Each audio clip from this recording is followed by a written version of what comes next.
Alright guys, welcome back to the channel, welcome back to the shop. Today, we've got Van. Why do we call him Van? It's his name, Van. I know, Dodge Grand Caravan E85, whatever. Seemed awfully pretentious. Well, here's where we got the problem with is, got 3.6 liter in it, leaks oil. Just took it in for an oil change. The guy said, you have a massive oil leak. Take that for what you want. We put another 1,000 miles on it and it's still not down. It a couple drops on the floor, yeah, but it's not a massive oil leak. Come on up front, let me show you what we got. I've already got the cover off the engine. That's the, the pretty thing. So we can get down to business here. The part that we're changing, this is the top of the part, okay? And it goes down on an L shape and then it goes underneath this whole valley of the engine, and that's where it sits. It leaks down there. Telltale sign that it's leaking, you can look with a flashlight down here and you can see oil sitting in the valley pan. But another better sign is down here on top of the transmission. See all that oil down there? So what happens is the oil collects in this valley here when it leaks out of the cooler, and it goes down here and gets all over there. And then it drips and looks like it's dripping out the transmission. It's engine oil coming all the way through here. High failure rate on this particular engine. The mechanic will tell you, they've all seen these things. They can go as early as 50, 60,000 miles. They normally go about 120,000 miles. About 190 on this thing. So I'm pretty happy with that. The reason we even thought to look for it is the light came on the dash. Not the oil light, but a,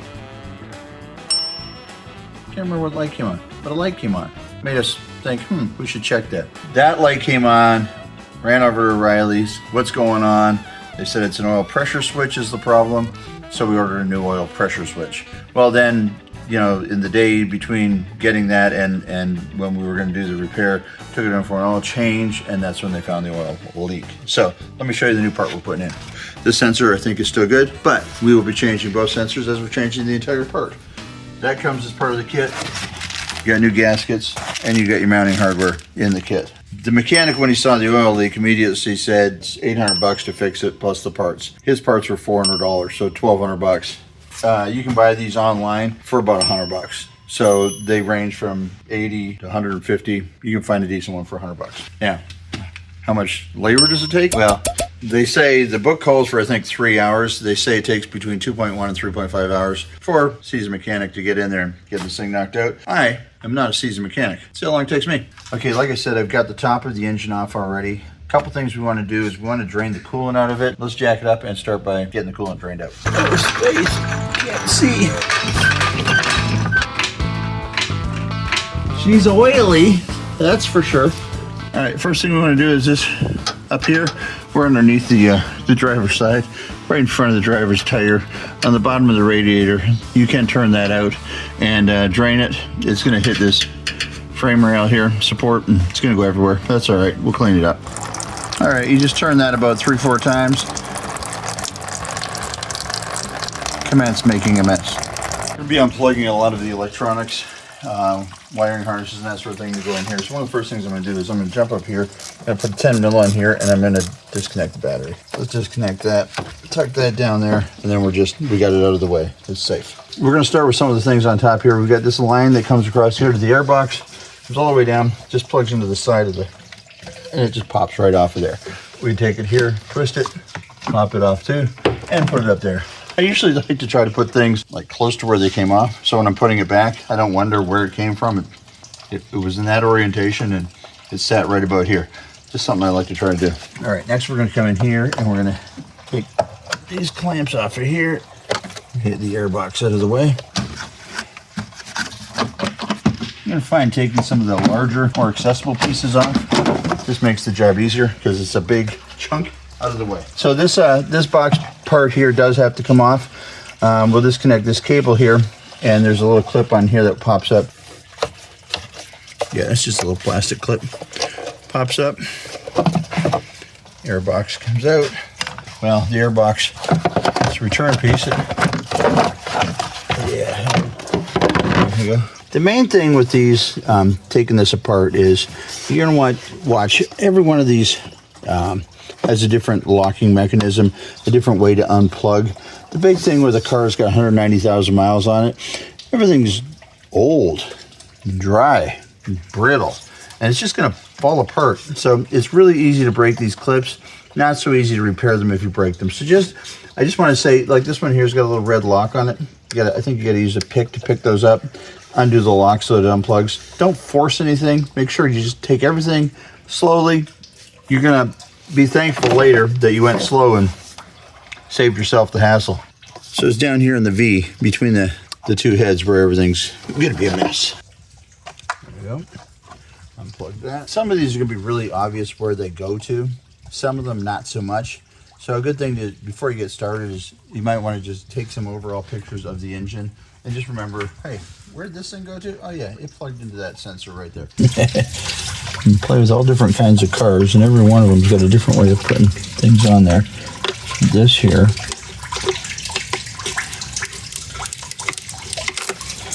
undo him like that.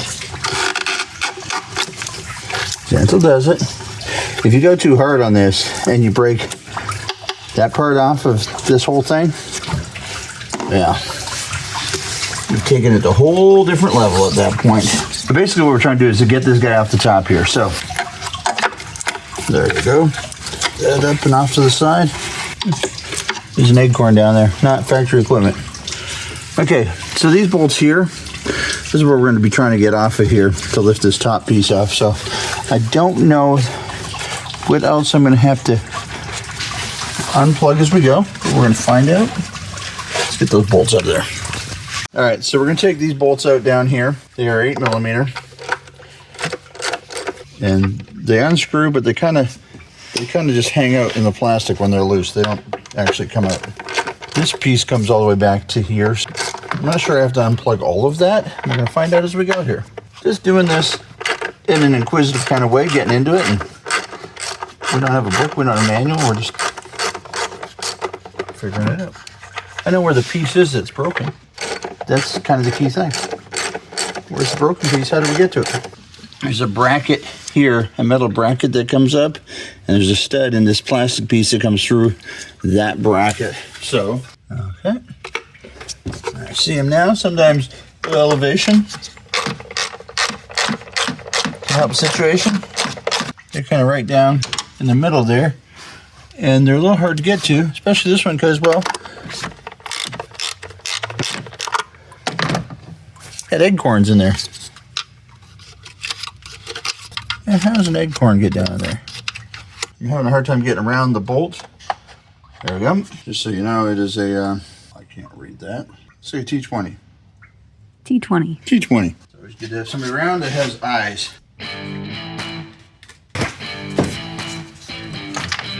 Oh, there you go. Well, that's gone forever. I just dropped my little T20 bit down in there.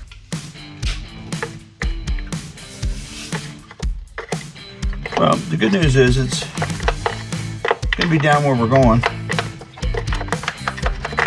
Bad news is I don't have it right now. Instead of doing the 8mm, let's do an 8mm with a smaller ratchet, 1/4" drive instead of 3/8, and then the socket itself is skinnier, and maybe it'll get down in there a little bit better. There we go, just like that. So the problem I was having is the socket. Instead of using a 3/8 drive, the socket was just too big. Oh, absolutely, that got them. I think so far that's been 9 of them, plus the stud on the back. So this metal bracket here actually wraps around the back side and connects to yet another stud that comes through from the same plastic piece, going to through the same metal bracket. And I feel there's one more that I'm missing. I got 9. Seems like there'd probably be 10, doesn't there?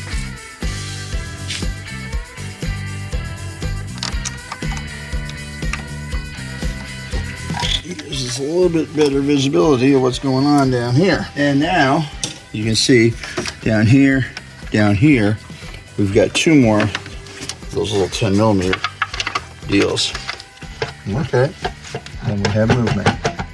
That loosened that. Now, the problem we have is we've got studs going this way through brackets and studs coming this way through brackets. So one of the brackets ultimately is going to have to come off, and I think it's going to be this back one, just because I can't see where that front one is fastened. In the spirit of keeping this easier rather than harder, let's see what we got to do to get that back bracket off. Okay. There's a little gray clip on the end of a stud down here, and that's what holds the wiring harness in place. And when you push the gray clip down, that stud is now visible. You can see it with the nut on it. And to me, that looks like it's probably a 13 mil. Stud's kind of long, so I think we're probably gonna need a deep socket. I will say that this car has needed very little in its lifetime. An incredibly reliable vehicle. There we go. That's the stud that comes out. So now this piece should be able to lift and go back, just like that. Now, we're still, remember, looking for that little, there it is. See my Torx bit? I love it. Get you out of there and just be thankful he didn't go down in there. Because there are a lot of connections still on the back of this piece, electrical and that sort of thing, I'm almost wondering if I can't just swing this. I can, up out of the way. I'm gonna get a bungee strap and just hold this here. It's gonna mean disconnecting a lot fewer things, chance of breaking a lot fewer clips. We're gonna get in here. This would be a great time to change spark plugs and coil packs because, well, that's never been done on this vehicle, but that's not what we're doing today.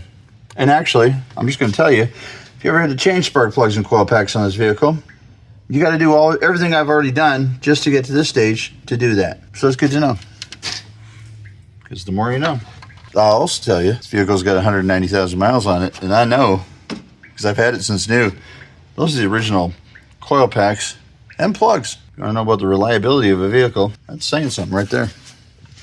Cushioning, sound deadening, crusty piece out of there.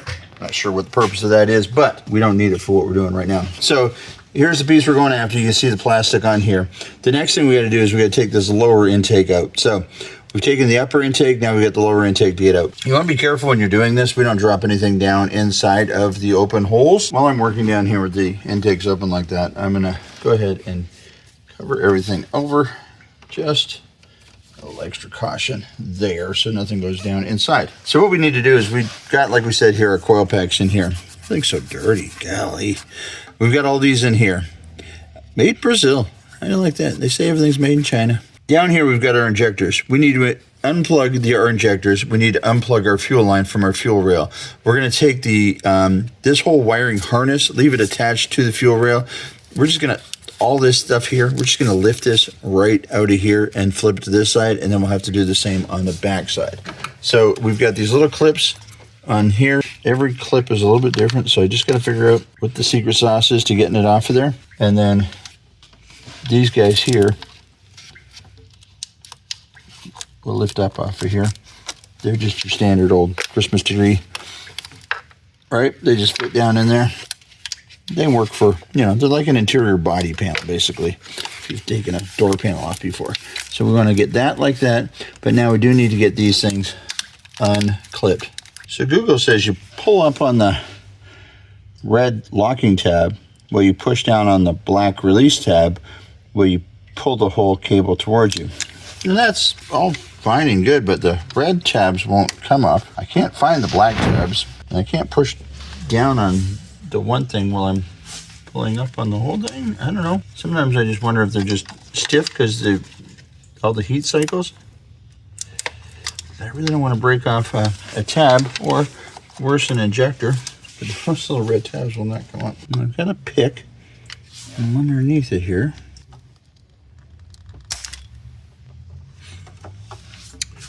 Well, there, so, okay. So their whole red injector thing came off. Good thing it's plastic. I'll be able to grab that with my magnet knot. It's gone forever. Okay, and then that looks like the black tab that you push down on, possibly, where you pull up on everything else.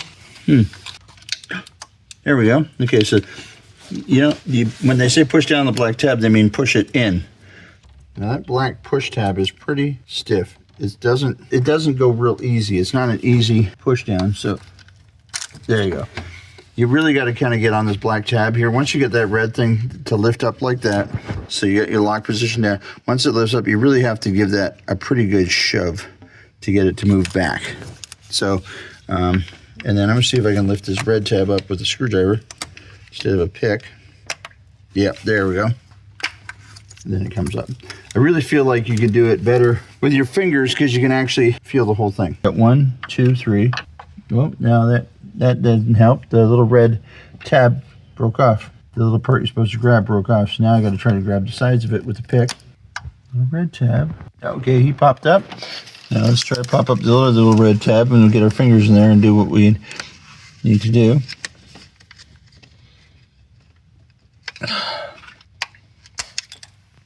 Okay, and then that red tab popped all the way out, and it's sitting over here on the engine mount, which is a nice little catch-all. Oh, and there he is. All right, so now on the side of, oh, and then we got to get these Christmas trees out. One. All right. So we got that up. I thought we had one of these unplugged. No, we just got the tabs up. Okay. On the black tab.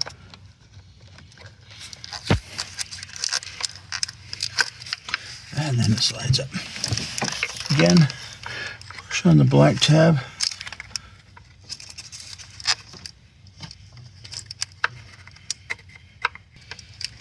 And it slides up. Okay. So far, we've done good. We do have one injector that's going to be a bit of an issue because, well, the red locking tab broke off.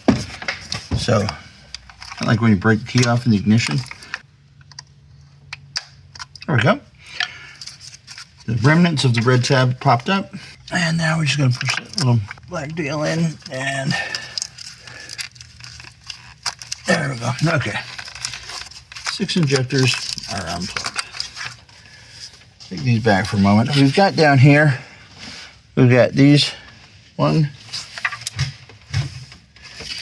2, 3, 4, 5, 6, 7, 8 bits that need to come out of there. All right, let's get on these things here. We are back to an 8mm, and there are 8 of them. I'm not sure that they come out or they stay in the plastic. I think the top ones do. These ones do pull out. You see, 3.5 inches long. It's got a washer on it. We're going to go around and just loosen these off real quick a little bit, just so there's not a pinch point where there's a lot of tension on one, not the other. So this is not actually a difficult job. I would say this at this point. At this point, I'm not done. Just in case. Got my PPE on, or whatever they call that stuff. Safety gear. Okay, I'm gonna have to do a little research on how exactly to tackle that. Okay, she's off.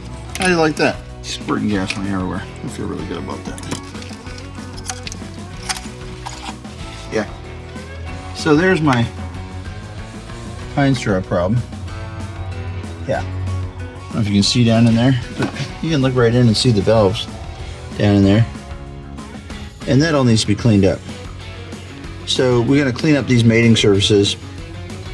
There's the piece we need to get out. These here are, I believe, E8 inverted Torx heads. We're going to get this guy out of here. And you can see it is leaking down there. This end particularly is quite wet. So we're going to clean this up here with the vacuum. And then we're going to clean up with a little brake clean and just get those surfaces mated up nice and where the gasket's made up nice and clean. And then we're going to get this thing out of here.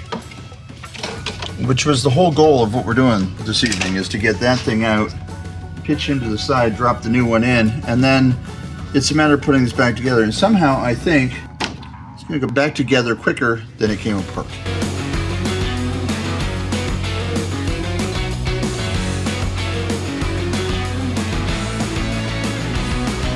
Pretty happy with that. I have a feeling when we get this oil cooler assembly out of here, we're going to find a lot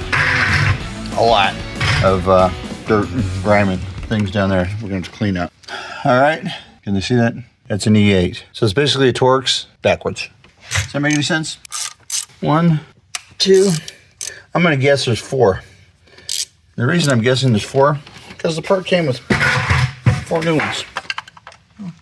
Oh no. Oh no. What happened there? I somehow lost my socket. I just bought that socket. It's brand new. Where did it go? How did that happen? It It was just here on the end of the ratchet. I loosened that, and I didn't hear it drop. I didn't hear it go anywhere.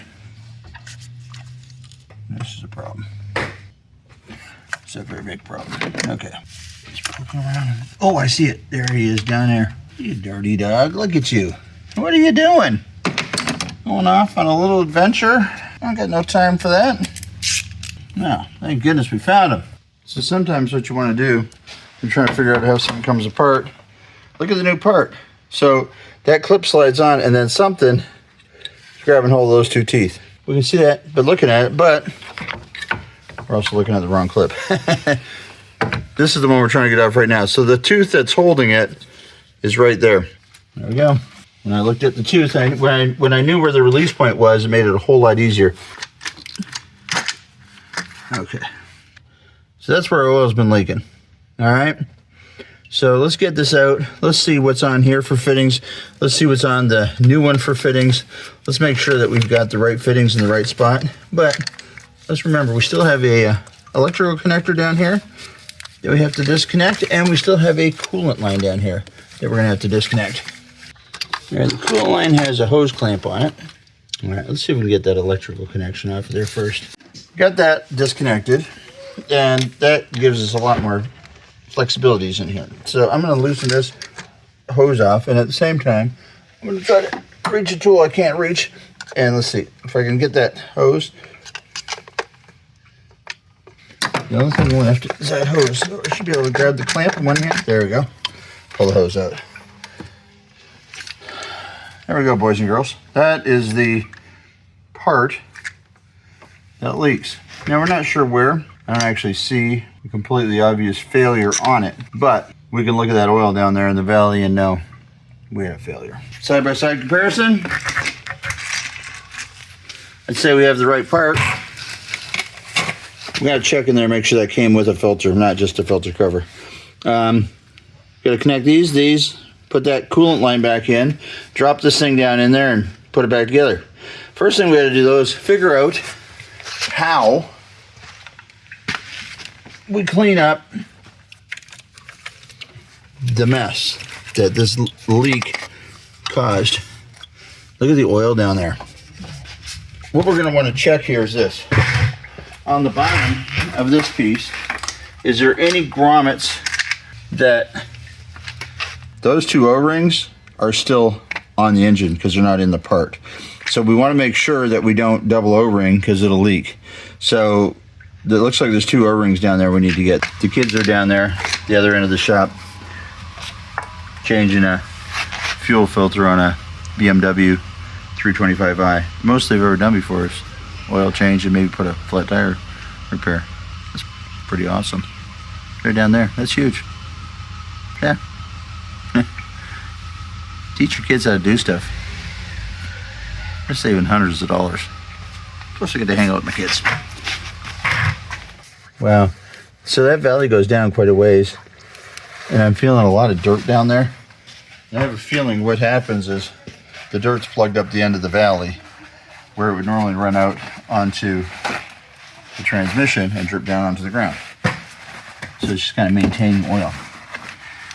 Reservoirs in here, but we are getting it, definitely getting a lot of it out of here. If I don't get all of it, I'm not gonna be mad. Not gonna be mad a bit.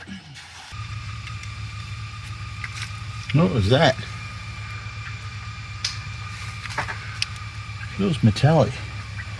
There's a lot of dirt and grime down here. I'm gonna have to sacrifice the filter on that vacuum cleaner and suck that up a little bit. And there's the two O-rings that we're missing from the bottom of the old unit. So we're going to pull those off so when we seat the new one in there, we're not double gasketed there and then the other ones won't reach. And well, you can only imagine the hilarity that would ensue. Okay, much happier with that. Okay, so this is our lower intake. What we want to do is we want to go through the lower intake and we want to pull off all these gaskets. Okay, it comes with new gaskets, which we're going to change out. We're going to pull all these guys out. And then we're going to clean up this fixture as well. It's all plastic. The oil is a little gooey, almost like a mozzarella pizza. We're just gonna wanna spray a little brake clean on that, and then we're just gonna wipe that down real quick.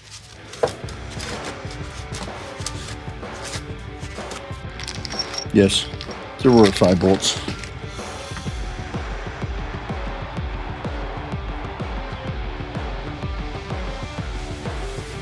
It says be careful when you put those in. We should make sure that none of those actually fall out of there.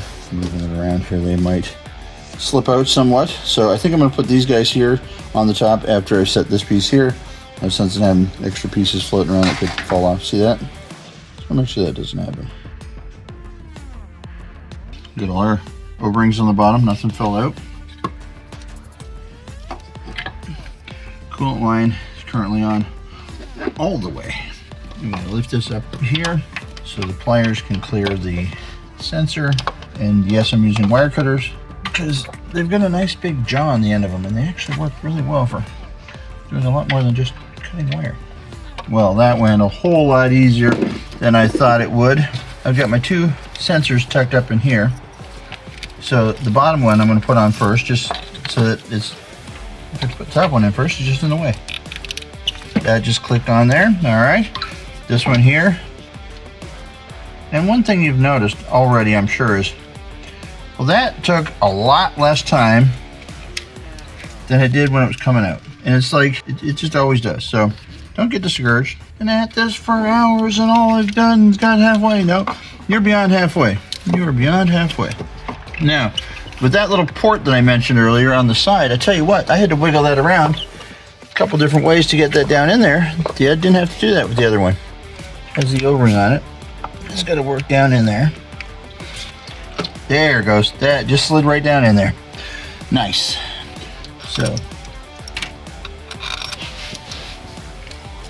our inverted Torx bolts back down in there. Helps everything go a little bit better. All right, new part. It's in its new home.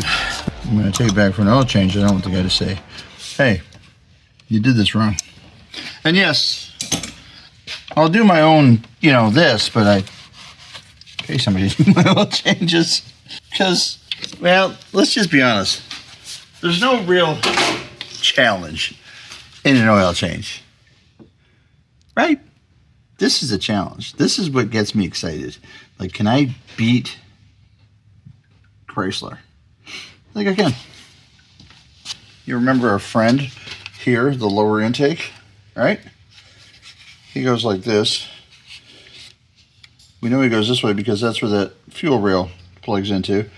It connects over here to this fuel rail as well. So we've got our injectors down here. Let's go ahead, put him in here. I'm gonna get these wires up out of the way.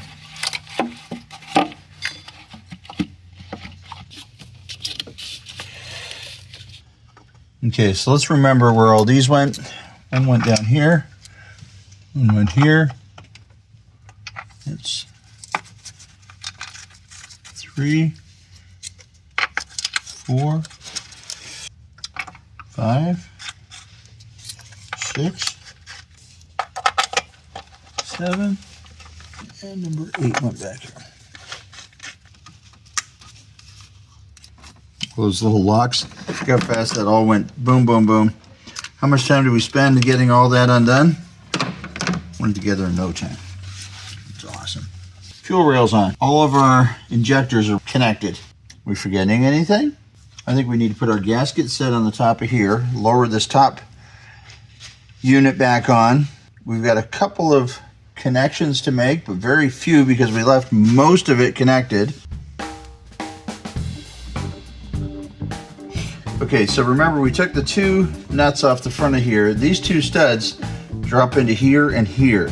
So I think when I take this thing up, I'm gonna lift it, I'm gonna drop the 2 studs into here and then kind of fold it back that way. So a little bungee cord off of here. And that feels perfect. It feels very solid. So I'm gonna come down here and I'm gonna put a nut on here. Yeah, well, I'm just starting to feel good about the whole situation. I dropped the nut. It seemed like I've been working on forwards nonstop for the last 2 months. Nothing falls through in a Ford. Drop something on a Ford. Ford, get it. Get it? Ford, get it.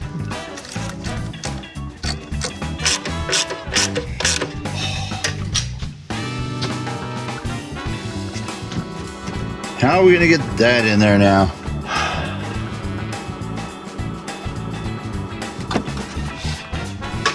Remember just a second ago when I thought I was gonna have my dinner in about 20 minutes? Yeah, that ain't happening now. Hoses on, hoses on, hoses on.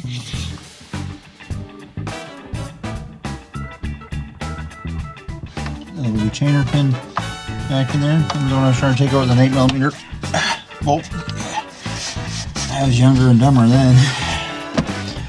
Older and wiser now after this. Okay, we've got a coolant line here that we need to put back on. Radiator line. Okay, so that flips in there like that. This goes on here like this. For doing clamps like this, let me know in the comments what kind you like. I've tried, you know, I got the old linesman pliers. I've got the old slip joint. I've just not found a pair of pliers that I like for doing clamps like that work any better than my old Master Force. Where did I find those? But they work great. This guy here comes up here like this. So now we flip this up, down. We've got this pipe here that, remember, went on here like this. All right. Then it came down here on the side, popped in there. We closed the petcock for the radiator, put coolant in. Our bolt bin's empty. That's always a good sign. I'm just giving it one more thought through in my head, but I think we've done this project. All right, we'll put some coolant in this thing. We're gonna fire it up and see how it does.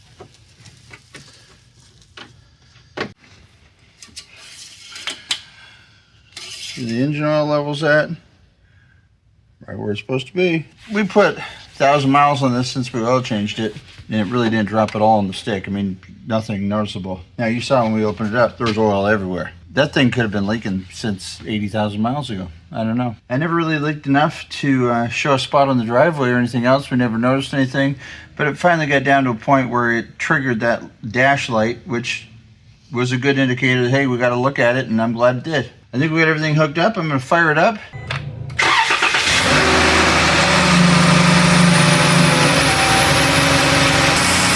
It all sounds right. I'm just gonna let it run for a minute here with the cap off, see if she burps herself. We might have just done this thing. Well, I found the top for it. I don't think this has been on here in 3 years. All right. Can I eat now? All right, guys, the book called for 3 hours for a seasoned mechanic. We did it exactly 3 hours. Not bad for a DIYer. And we worked on a BMW, and we cleaned the shop and chit-chatted, and we filmed it. Filming anything takes so much longer. So I would say that can be done if you have a regular set of tools, probably be done in about 2.5 hours. And I would give that on a scale of 0 to 10, 10 being forget about it. I'd say that's like a 4. That was not difficult at all. It's a couple little tricky things. Most of it was unplugging the stupid electrical things. But once you get that done, she's great. She's running. We're happy. Thanks for watching, guys. Remember to like, comment, subscribe. The channel needs the support. I appreciate you guys. Thanks for watching. We'll be back next time with, I don't know if you saw the Chrysler convertible in the background. That video's coming up. I know it's not an exciting car. We got some pretty big plans for that car. Appreciate you watching. Thanks. We'll see you next time.